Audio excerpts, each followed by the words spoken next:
عزیزان گرامی وقار، آج اب ضرورت اس بات کی ہے کہ ہر میدان میں اتر جاؤ، ہر فیلڈ میں اتر جاؤ. جب مقابلہ کرنا ہی ہے تو مردانگی کے ساتھ مقابلہ کیا جائے. میں مقابلے کا مطلب تلوار، لاٹھی، تیر، گولی، بندوق کی بات نہیں کر رہا، بلکہ تمہارے پاس آج بھی راستے کھلے ہوئے ہیں. کس نے تمہیں روکا ہے کہ میدان علم میں پیچھے رہو؟ علمی میدان میں تم آگے بڑھتے. آج حالات ایسے ہیں کہ مسلمانوں کی نمائندگی کیوں نہیں ہے؟ کیوں نہیں ہے؟ اکثر ہائیسٹ ان کی تعلیم 12ویں 15ویں تک ہو جاتی ہے، اس کے بعد پھر واپس چلے آتے ہیں رکشہ چلانے کے لیے. کیوں؟ کس نے تمہیں یہ چیزیں روک رکھا ہے؟ تم چاہتے ہو تو آج بھی بہت ساری چیزوں کو فتح کر لیتے. علم کا میدان آج بھی کھلا ہے. اللہ نے تمہیں ذہنیت عطا کی ہے، عقل عطا کیا ہے، اور اس عقل پاک کو استعمال کر کے تم اپنے جھنڈے گاڑ سکتے ہیں. ابھی میں آپ کو بتاؤں، اسلام ترقی کے راستے میں کبھی رکاوٹ نہیں بن سکتا، نہ تمہاری داڑھی نہ تمہاری ٹوپی. بلکہ میں سمجھتا ہوں کہ ہر کامیابی کا راستہ میرے نبی کے قدموں سے ہو کر گزرتا ہے. یہ تم اپنی طاقت منوا سکتے. آج لوگ یہی سمجھتے ہیں کہ لوگ ہمیں مار رہے ہیں، لوگ ہمارے خلاف بھڑکاؤ بھاشنیں کر رہے ہیں، نعرے لگا رہے ہیں. اس کا جواب کیا ہوگا؟ آپ سارے لوگ ہماری طرف متوجہ ہیں. جواب آپ دیجئے مفتی صاحب، آپ بیانوں میں جواب دے دیجئے. کیا یہ جواب ہے؟ صرف ہم ان کے بھاشنوں کی نندا کرتے ہوئے، اس کی مخالفت کرتے ہوئے جواب دیتے ہیں، آپ اتنے پر خوش ہو جائیں گے؟ جواب تو یہ ہوتا کہ جو قوم تمہیں ہمیشہ کے لیے ختم کرنے کی بات کر رہی ہے، تم کھڑے ہو جاتے اور ثابت کر کے دکھاتے، اللہ نے مجھے جو ذہن پاک عطا کیا، میں پورے ملک کو روشن کر کے دکھاؤں. یہ عزم کرتے ہوئے کوئی بچہ کیوں نہیں اٹھتا؟ اگر نوجوان یہ عزم کر لے تو ہر میدان میں کامیابی ان کے قدم چومے گی. ہزاروں انجینئر بچے ہمارے پاس ہیں، ہزاروں ڈاکٹرز ہمارے پاس ہیں، لیکن یہ اگر متحد ہو کر کے یہ سوچ لیں کہ اسلام کسی کی ترقی کی آڑ نہیں بن سکتا، رکاوٹ نہیں بن سکتا. ابھی 2 ہفتے پہلے کی بات ہے، ایک نوجوان بڑی داڑھی ہے، 22 سے 25 سال کی عمر کا ہوگا، میرے پاس آیا. انجینئرنگ کیا ہوگا، لیکن ذہن جب کام کرتا ہے تو بہت ساری ایجادات بھی ہوتی ہیں. اس نے ایک نئی ایجاد کیا ہے جو ابھی فی الحال کسی کے پاس نہیں ہے. فری انرجی جنریٹ کرنا، یعنی کرنٹ. یہ ہر ایک کا ایشو ہے آج. کرنٹ کہاں سے آتا ہے؟ یا پانی سے بن رہا ہے، کوئلے سے بن رہا ہے، یا پون چکی سے بن رہا ہے. جو کرنٹ کے سورسز ہیں وہ بڑے مہنگے ہیں آج، اسی لیے بجلی مہنگی ہے. لیکن اس نوجوان بچے نے اس بات پر اپنا دماغ لگایا کہ میں کرنٹ ایسی چیز سے بناؤں کہ کوئی بھی سورس ایسا نہ ہو جو مہنگا ہو، ون ٹائم انویسٹمنٹ ہو. ایک بار ایک مشین لگا دی جائے تو 100 سال تک کرنٹ پیدا کرتی رہے. اور الحمدللہ اسے کامیابی ملی. اس نے نہ پانی سے، نہ کوئلے سے، نہ ہواؤں سے، نہ سولار سے، بلکہ میگنیٹ سے اس نے کرنٹ تیار کیا. چمک جو ہوتا ہے، مقناطیس، اس کے ذریعے سے اس نے ایک مشین بنائی. 2 فولادوں کو رکھ کر کے اس کی طاقت کے بیچ میں سے کرنٹ جنریٹ کیا. اور اس شخص کا دعویٰ ہے کہ 100 سال تک یہ مشین بغیر کسی خرچے کے کرنٹ پیدا کرتی رہے گی. اس ایجاد کو دیکھ کر دل میں بڑی خوشی ہوئی. اللہ کرے کہ اسے کامیابی ملے. اس کے پیچھے بہت سارے لوگ نان مسلم اپنی طرف بلانے کے لیے بڑی بڑی کمپنیوں والے آتے رہے، لیکن اس نوجوان نے ہماری طرف آ کر کے ایک بات یہ کہی، میں چاہتا ہوں کہ دنیا کو یہ بتاؤں کہ رسول اللہ کا غلام کسی میدان میں پیچھے نہیں رہتا.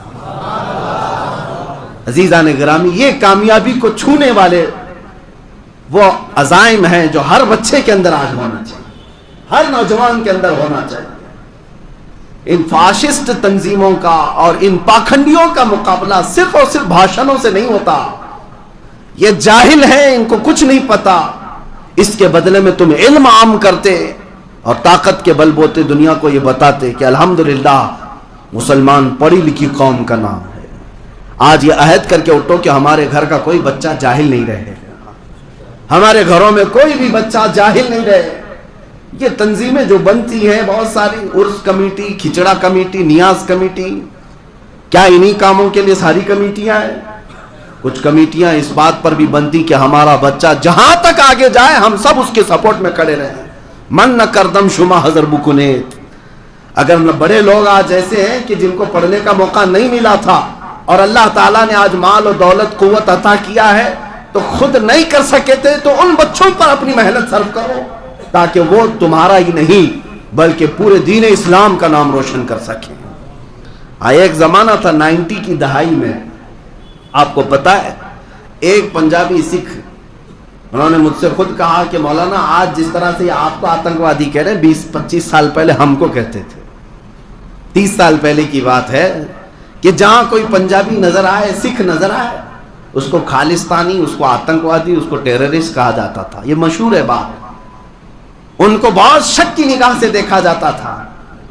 لیکن اس قوم نے سنگھرش کیا اور سٹرگل کیا، محنت بھی کیا.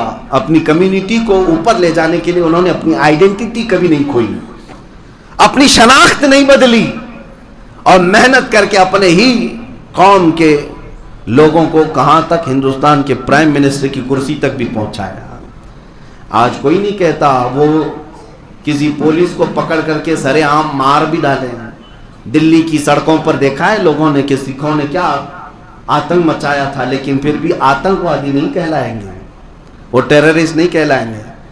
وہ سارے لوگوں پر ٹریکٹر چڑھا کر کے لال قلعے پر جھنڈا بھی چڑھا دیں، آتنکوادی نہیں ہیں، وہ دیش بھکت ہیں.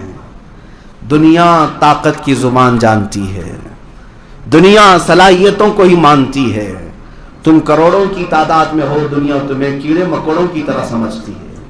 اس لیے میرے عزیزو، آج ضرورت اس بات کی ہے جو میرے مصطفیٰ کریم صلی اللہ تعالیٰ علیہ وسلم نے انقلاب لا کر دکھایا تھا دنیا کو. جانتے ہیں حضور پاک نے سب سے بڑا ریولیشن جو پیش کیا دنیا میں، وہ علم کا انقلاب تھا. علم کا انقلاب. عرب میں لوگ جاہل تھے، قلم پکڑنا نہیں جانتے تھے. نبی پاک صلی اللہ تعالیٰ علیہ وسلم نے اس زمانے میں علم کو عام کیا. آج اسی بات کی ضرورت ہے، اپنی قوم کو جواب دینا ہے تو علمی میدان میں آگے بڑھو. ہمارے وہ انجینئرز بچے، ہمارے وہ ڈاکٹرز نئی نئی ایجادات کے ذریعے سے اپنے ملک کو بھی اور اپنے دین کو بھی روشن کریں اور دنیا کو یہ بتائیں کہ نبی پاک کا غلام کسی میدان میں پیچھے نہیں رہ سکتا. دنیا تانا دیتی ہے تو تم تانے سن کر کے اپنے آپ میں نروس کیوں ہو جاتے ہو؟ جواب دینے کے لیے محنت کی ضرورت ہے. آپ ہر میدان میں محنت کریں، ہر میدان میں محنت کریں. ایک ہی بات میں آپ کو بتا دوں، جب طلب ہوتی ہے تو ہر چیز حاصل بھی ہوتی ہے. آج میں ان بچوں کو جانتا ہوں جن کو اللہ نے ذہن سلیم عطا کیا ہے، عقل پاک عطا کیا ہے. وہ اگر تھوڑی سی محنت کر لیں تو بہت عروج اور ترقی کو پہنچ سکتے ہیں اور دنیا کو جواب بھی دے سکتے ہیں.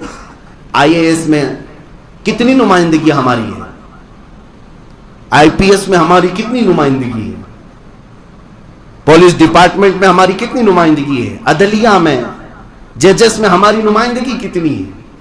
کیوں نہیں جانا چاہتے بچے؟ مین سٹریم سے کیوں ہٹے ہوئے ہیں؟ کیا سارے ڈپارٹمنٹ کسی دوسری قوم کے لیے؟ نہیں میرے عزیزو، محنت تم نہیں کرتے اور پھر تانا یہ کیوں دیتے ہو کہ صرف تعصب کیا جاتا ہے؟ نہیں، تمہاری صلاحیتوں کو ماننا پڑے گا دنیا کو. تم صلاحیتیں لے کر کے آؤ. ابھی 2 سال پہلے جامعہ اشرفیہ مبارک پور کے پڑھے ہوئے ایک عالم دین نے امتحان پاس کیا اور IAS آفیسر بنے. مولوی صاحب، مولانا مصباحی IAS آفیسر. انہوں نے ظاہر سی بات ہے ٹارگٹ بنایا ہوگا اور محنت کی اور کامیابی آئی. اور کبھی بھی یہ دین اسلام یا داڑھی ٹوپی تمہاری آڑ نہیں بن سکتی. ایک بات یاد رکھ لیں، جب طے کر لو کہ مجھے اس ٹارگٹ کو پہنچنا ہے تو اللہ تعالیٰ راستے خود ہی کھول دیتا ہے. امام اعظم ابو حنیفہ رحمۃ اللہ علیہ کے پاس ان کے شاگرد امام محمد مشہور ہیں، چھوٹی عمر میں آ گئے تھے. چھوٹی عمر میں آئے تھے کہ امام اعظم کا شاگرد بننا ہے، اور امام اعظم ابو حنیفہ چھوٹے تھے، یہ داڑھی بھی نہیں تھی تو اپنے شاگردوں میں نہیں بٹھایا. کہا کہ بیٹا ابھی نہیں، اور تھوڑے دن کے بعد. تو وہ اصرار کرنے لگ گئے، کیا مجھے پڑھایا نہیں جا سکتا یا میں لائق نہیں ہوں؟ کیا بات ہے؟ جب امام اعظم نے دیکھا کہ اس بچے کا اصرار بڑھتا جا رہا ہے، اس کو ٹالے تو کیسے ٹالے؟ بڑی بڑی عمر والے امام اعظم ابو حنیفہ کے ہاں بیٹھے ہوئے تھے، اور یہ ایک بچہ بغیر داڑھی والا، بغیر مونچھ والا. تو امام اعظم نے صرف ٹالنے کے لیے کہا کہ میں صرف ان کو پڑھاتا ہوں جو حافظ قرآن ہوتے ہیں. حفظ کر کے آؤ، قرآن حافظ بن کر کے آؤ، پھر میں پڑھاؤں گا. اس میں تو کچھ سال تو لگ ہی جائیں گے. امام اعظم نے یہ کہہ کر کے ان کو ٹال دیا کہ جب تک داڑھی آتی رہے گی تب تک تو حافظ بھی بن جائے. وہ امام محمد 8 دن کے بعد پھر واپس آ گئے. ایک ہی ہفتے کے بعد آئے اور کہا مجھے شامل کر لیجیے. کہا میں نے تمہیں نہیں کہا تھا، بھیجا نہیں تھا کہ حافظ قرآن بن کے آؤ؟ کہا میں حافظ قرآن بن گیا. 8 دن کے اندر پورا قرآن حفظ کر لیا. جب طلب سچی ہوتی ہے تو یہ مکمل قرآن بھی 8 دنوں میں سینے میں آ سکتا. میرے عزیزو، پھر دنیا کی کون سی ایسی چیز ہے جو تم حاصل نہیں کر سکتے؟ کون سا ایسا تخت ہے اور کون سی ایسی کامیابی ہے جس کو چھو نہیں سکتے؟ اسی لیے اقبال نے کہا تھا، یقین محکم عمل پہ ہم، محبت فاتح عالم، جہاد زندگانی میں ہیں یہ مردوں کی شمشیریں. یقین محکم کا مطلب کیا ہے؟ پکا یقین ہو کہ میں اللہ کا بندہ ہوں، مدد میری ہی کرے گا اللہ. یہ یقین محکم ہے. عمل پہ ہم کا مطلب کیا تھا؟ کنٹینیو کام کرنا ہی ہے، چھوڑنا نہیں ہے. کسی نے ادھر سے کھینچا، کسی نے ادھر سے کھینچا، مجھے کام نہیں چھوڑنا ہے. عمل پہ ہم، جس کا مطلب ہوتا ہے آپ جا کر کے اس عمل پہ ہم کا اثر دیکھنا چاہتے ہو، کسی وضو کے نل کے نیچے جا کر دیکھنا، پانی ٹپکتا رہتا ہے، نل بند کرنے کے بعد بھی قطرہ قطرہ ٹپکتا رہتا ہے. نیچے جو پتھر ہوتا ہے اس میں سوراخ ہو چکا ہوتا ہے، کیا نہیں ہوتا ہے؟ میاں تم اپنی انگلی سے کسی پتھر کو سوراخ کر کے دکھاؤ، نہیں کر پاؤ گے، لیکن اس نرم قطرے نے پتھر میں سوراخ کیسے کیا؟ یہ اس کو کہتے ہیں عمل پہ ہم. کنٹینیو اگر کوئی کام کیا جائے، نرمی اگرچہ تمہارے اندر ہو، سوراخ تو پتھروں میں بھی اللہ خود پیدا کرتا ہے. سوراخ پتھروں میں بھی ہو جاتے ہیں، پانی کے قطرے سے ہو سکتے ہیں، تو تمہاری محنت سے کیوں نہیں ہو سکتے؟ ہندوستان میں یہ سب درس کے لیے ماؤنٹین مین بھی موجود ہیں جنہوں نے پہاڑ کو کھود کر کے راستہ بنا دیا. اسی لیے ہمیں بچپن میں ہمارے استاد ایک نصیحت کرتے تھے، مشکلیں نیست کہ آسان نشوت، مرد باید کے ہراسان نشوت. دنیا میں کوئی مشکل ایسی ہے ہی نہیں جو آسان نہیں ہو سکتی، بس شرط یہ ہے کہ آدمی کو پریشان نہیں ہونا چاہیے، گھبرا کر پیچھے نہیں ہٹنا چاہیے. تمہارا امتحان ہوگا اور اس کے بعد راستے کھولے جائیں گے. 3 چیزیں علامہ اقبال نے کہا ہے، یقین محکم، عمل پہ ہم، محبت فاتح عالم. یہ 3 چیزیں تمہارے اندر آ جائیں، اللہ کی ذات پر کامل یقین اور کنٹینیو عمل کرنا ہے. 2 رکعت ہی پڑھنا ہے لیکن روز پڑھنا ہے. اور محبت فاتح عالم، دل کے اندر محبت ہر ایک کے لیے رکھا جائے، مومنین کے لیے دل میں الفت اور محبت رکھی جائے. پھر یہ اثر کیا ہوتا ہے؟ کہتے ہیں اقبال کہ جہاد زندگانی میں ہیں یہ مردوں کی شمشیریں.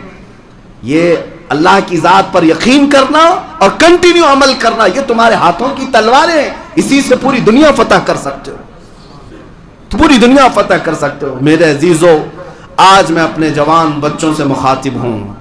میں آپ کو حالات کی طرف لے آنا چاہتا ہوں. تم اپنے موبائل کھول کر رات بھر انٹرنیٹ دیکھتے ہو. تم آج اپنے گھروں میں بیٹھ کر کے گیم کے لیے اپنے گھنٹوں قربان کرتے ہو. تمہیں پتا بھی ہے امت آج کس قسم پرسی سے گزر رہی ہے. تمہیں اندازہ بھی ہے میرے نبی پاک کی امت کے ساتھ کیا کیا منصوبے بنائے جا چکے.